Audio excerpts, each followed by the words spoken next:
তারা কিন্তু এই রমজানের মাসটা আসলে তারা রমজানুল মুবারকের মাসে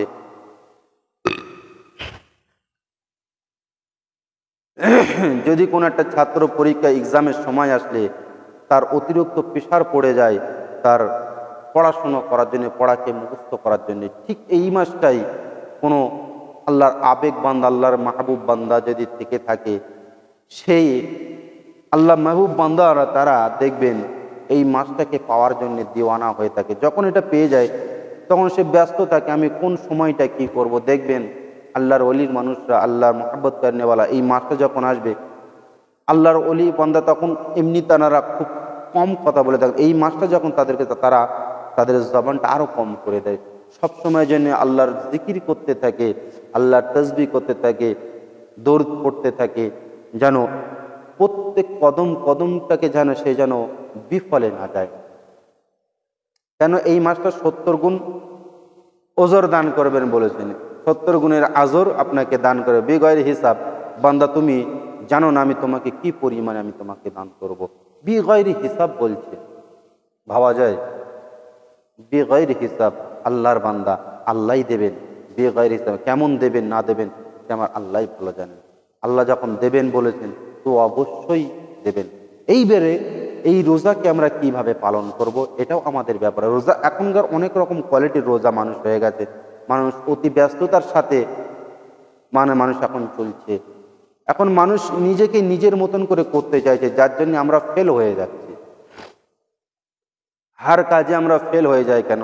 আবার আল্লাহ পাক বলছি আমি 700 গুণ বেশি দান করে থাকি এই রমজানের মাসে, সে সত্ত্বেও আমরা ফেল কেন? এসবগুলো হচ্ছে আমাদের তাড়াহুড়োর ব্যাপার। তাড়াহুড়ো কেমন?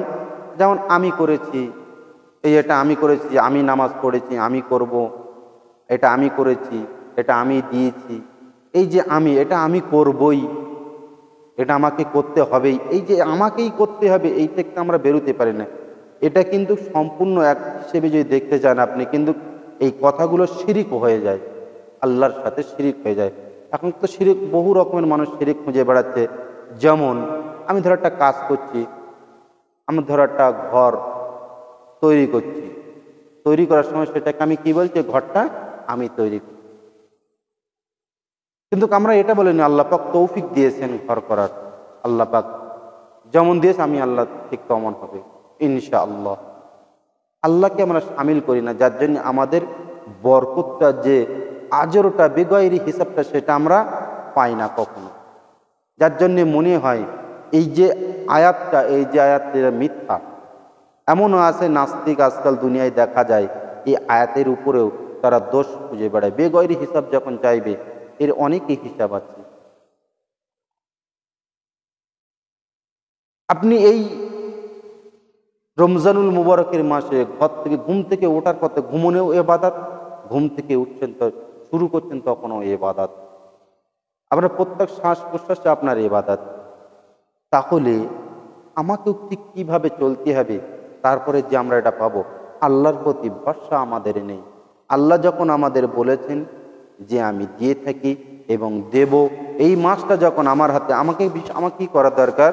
পরিপূর্ণতার সাথে আমাকে এটাকে ইমানের অঙ্গ, ইমান হিসেবে আমাকে এটা মানতে হবে। মানে এমনভাবে আল্লাহ বলেছেন যখন, আর কোনো কথা নেই, আল্লাহ দেবেন, যখন দেবে তখন দেবে।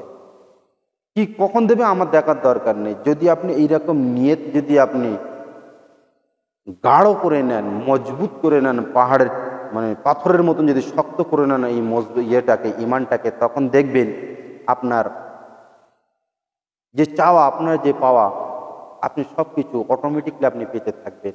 আল্লাহ পাক আপনাকে দেবে। শরীয়ত অনুযায়ী যদি আপনি চলেন, শরীয়ত অনুযায়ী যদি আমরা চলি, তাহলে আমাদের কোনো রকম কোনোভাবে আপদ বিপদ বালা মুসিবত আমাদের উপরে যেতে পারবে না। আল্লাহ পাক তো ওয়াদা করেছেন, কিন্তু আমরা সেই ওয়াদাকে খেলাফ করেছি কথার মাধ্যমে, নিজের চেষ্টার মাধ্যমে। আমরা নিজেদেরকে কামিয়াব করতে চাই। কাজ করছি, পয়সা উপার্জন করছি, অর্থ উপার্জন করছি, এটা হচ্ছে না, আরও বেশি আমাকে আরও বেশি কামাই করতে হবে, এই ঘরটাকেও, কিংবা এই একটা গাড়ি আমাকে কিনতেই হবে, এই একটা জমি আমাকে কিনতেই হবে। এই যে আমি কিনবো, আমি একটা জমি কিনবই, আমাকে আরও মেহনত করতে হবে, আরও পয়সা দুগুনা ইনকাম করতে হবে। এই যে আমি করবই, এই আমিটাকে এখান থেকে বাদ দিতে বলছে, বা আল্লাহ পাক বলছে, আমার বান্দা আমি তোদেরকে সৃষ্টি করেছি, আমি তোদেরকে রিজিক দিয়ে থাকি, আমি রাজ্জাক তোদের। তাহলে আমি যদি তোকে না দিই, যতই দৌড়োদৌড়ি করো না কেন, তুমি কখনোই কোনোদিনই কামিয়াব হতে পারবে না। আমাদের এই ঈমানকে আমাদেরকে তৈরি করতে হবে। আল্লাহ পাক যখন বলেছেন যে আমাকে দেবে, আল্লাহ পাক যখন হুকুম করেছেন যে দেবে, তখন এই দেবের আশায় আমাকে বসে থাকতে হবে। আমাকে যে আমি করব, যদি এইরকম ভাবনা রাখি, তাহলে আমাদের একটা ঈমানের দুর্বলতা দেখা যায়। চলো এই রমজানুল মুবারকের মাসে আরো আগিয়ে যায়। কোন সাহিলকে আপনার বাড়ির সামনে এসে হাজির হয়েছে, আপনি তাকে যদি 1টা টাকা যদি দান করেন, 700 গুণের বেশি আপনি এর সওয়াব আপনাকে আল্লাহ পাক আমল নামায় লিখে দেবেন।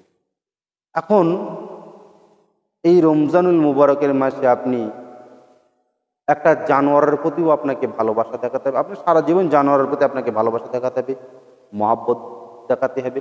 কেননা কুকুর বিড়াল সচরাচর যেটা দেখা যায় আমাদের ফ্যামিলিতে, কুকুর বিড়াল হাঁস মুরগি গরু ছাগল, এদের প্রতিও আপনাকে ভালোবাসা রাখতে হবে। কেন, যদি আপনি তাদেরকে পালেন, আপনি তাদেরকে পালছেন, পশুপালিত আপনি করছেন ঘরের ভিতরে, আল্লাহর সৃষ্টি অবলা জন্তু, তাদেরকে ঘরে রেখে তাদেরকে যাতে কষ্ট না হয়, ঠিক নিয়ে তেমন আল্লাহরই প্রেরণা, আমি তাকে পালন করছি। যে আল্লাহ পাক আমাকে তৌফিক দিয়েছেন, আমি সেটাকে তাদেরকে খেয়াল রেখে দিতে হবে, তাদেরকে তত্ত্বাবধান ভালো করতে হবে। এই নিয়ে তো যদি আপনি রেখে দাও, আল্লাহ পাক বলছে আমিও তাকে ভালোবেসে দেয়। কেন, আমার যে মখলুক বেজুবান, তারা কিছু বলতে পারে না, তাদের যে খেয়াল রেখে দিয়েছে, আমি আল্লাহর প্রতি খুশি হয়ে গেছি। এও একটা নিয়ামত বড়। আমরা যদি সকলে হিসাব করি, প্রত্যেক আমাদের চলা ওঠা বলা সমস্ত কিছু, সমস্ত কথার ভিতরে, সমস্ত কিছুর মাধ্যমে আমাদের এটা বহির্প্রকাশ হয়ে যাবে। মানে সমস্ত কিছু আমাদের জিন্দগিটা যাই করি, আমি যদি একটা মুখ দিয়ে একটা কথা বলি, এটাও আমার ইবাদত হয়ে যাবে। আমি যদি মুখ দিয়ে একটা কথা বলি, এটা আমার আবার গুনাহ হয়ে যাবে। সমস্ত কিছু আমাদের ভাবনা চিন্তা, মাইন্ড সেটটাকে আমাদের ভালো রাখতে হবে। মাইন্ডসেট যখন আপনার আমার সকলের ভালো হয়ে যাবে, তখন দেখবেন দেশ ভালো হবে, পাড়া ভালো হবে, মহল্লা ভালো হবে, সমস্ত কিছুই আপনার পুরো শরীরটাই ভালো হয়ে যাবে। এমন হবে যে আপনি ভাবতে পারবেন না যে আপনি এমন কেমনভাবে হলেন। অসম্ভব ব্যাপারকে সম্ভব হয়ে যায় যখন শরিয়ত অনুযায়ী যখন আমরা চলতে থাকি। আর যদি শরিয়ত বিরোধিতা কাজ করে থাকি, সম্ভব জিনিসটা অসম্ভব হয়ে যায়, যেটা হওয়ার ছিল সেটা না না হওয়া হয়ে যায়। এইগুলো যাতে আমাদের না হয়, আমরা যেন সেদিক থেকে যেন সতর্ক হয়ে থাকি। রমজানুল মুবারকের মাসে এই যে আমাদের মুখের একটা দুর্গন্ধ হয়, পাকস্থলী শুকিয়ে যাওয়ার কারণে মুখে একটা দুর্গন্ধ তৈরি হয়, আল্লাহ পাক বলছে এই দুর্গন্ধটাকে আমি মিশকে আম্বারের খুশবুর ন্যায় আমি এদেরকে দান করব কাল কিয়ামতের দিন, কিয়ামতের মাঠে জান্নাতে। আল্লাহ পাক তাদেরকে এমন এক খুশবু দিয়ে, মুখ দিয়ে তাদেরকে এমন খুশবু বার হবে, জান্নাতিবাসীরা জিজ্ঞাসা করবে একজন আরেকজনকে যে এই খুশবুটা কিসের খুশবু? তখন প্রত্যেকেই বলবে, প্রত্যেকের মুখ দিয়েই এই খুশবুটা বার হবে। তখন তারা জানতে পারবে এরা হচ্ছে আসলে হাকিকাতে রোজাদার ছিলেন, এরা হচ্ছে রোজাদার। এই খুশবুটা রোজাদারের মুখ দিয়ে বাড়ায়। তাহলে কি সকল মুসলমান তো রোজা রাখে না? তারাও জান্নাতে এক সময় আসবে, তখন যে ঘেরানটা পাবে তখন বুঝবে যে এরা হচ্ছে সেই রোজাদার। এই খুশবুটা আল্লাহ পাক আমরা দুনিয়ায় বসে শুনেছিলাম আলেম ওলামার মুখ থেকে, যে কাল কিয়ামতের দিনে জান্নাতে এদের মুখ দিয়ে জান্নাতি খুশবু বার হবে, ইশকে আম্বারের খুশবু বার হবে। যাদের মুখ দিয়ে এই খুশবুটা বার হবে তারাই হচ্ছে রোজাদার ছিলেন, দুনিয়ার জমিনে রোজা রেখেছিলেন, এরা হচ্ছে আল্লাহর রোজাদার বান্দা। এত বড় নিয়ামত। আমরা যেন এই দুর্গন্ধটাকে নিয়ে যেন ক্রিটিসাইজ যেন কখনো না করতে থাকি। কেননা এর বড় নিয়ামত আছে, এক সময় আসবে আল্লাহ পাক তোমাকে দেবে। এটাই হচ্ছে আমাদের ইমান। ইমানকে একটু মজবুত করতে হবে। আল্লাহ পাক যে দেবেন বলেছেন, দেবেন। আমাদেরকে হতাশ হলে হবে না। হতাশ যদি আমরা হয়ে যাই তাহলে আমরা নিরাশ হয়ে যাই। আমাদের হতাশ হওয়ার কোনো জায়গা নেই এবং নিরাশ হওয়ারও কোনো জায়গা নেই। আমরা সমস্ত দিক দিয়ে, সমস্ত সাইড দিয়ে যাচ্ছে আমরা মানে লাভবান, যদি আমরা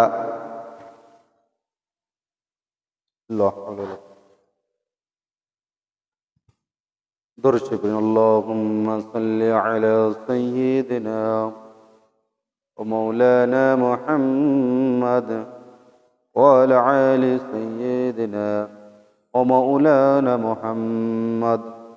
الصلاة والسلام عليك يا رسول الله، الصلاة والسلام عليك يا حبيب الله، الصلاة والسلام عليك يا سيد المرسلين। যখন আপনার কোনো সময় কিছুই ভালো লাগবে না, আপনি চোখটাকে বন্ধ করবেন। বন্ধ করে নিয়ে রসুল পাক সাল্লাল্লাহু আলাইহি সাল্লামের সবুজ গম্বুজের কথা মনে করবেন আর এই দরুদ পড়তে থাকবেন। দরুদ পড়তে পড়তে দেখবেন আপনার অটোমেটিকলি ভিতরে অন্তরে একটা অন্যরকম পরিস্থিতি, অন্যরকমের স্বাদ আপনার তৈরি হয়ে যাবে। আপনার শয়তান বলছে, আল্লাহ পাক বলছে, এই যে শয়তানের যে চলাফেরা, এর ক্ষমতা কত। আমরা গুনার কাজ করি, গুনার কাজ করার পরে আমরা বুঝতে পারি না। বিশেষ করে রমজানুল মুবারকের মাসে হয়ে থাকে, রমজানুল মুবারক মাস ছাড়াও হয়, কিন্তু এই যে শয়তানের ওয়াসওয়াসা আমরা রিসিভ কেন করতে পারি না, কেন বুঝতে পারি না, কেন সব কাজটা শয়তানের ওয়াসওয়াসাকে আমরা রিসিভ করিনি, কিন্তু শয়তান ওয়াসওয়াসা দিচ্ছে আমরা বুঝতে পারছি না কেন? একটাই কারণ,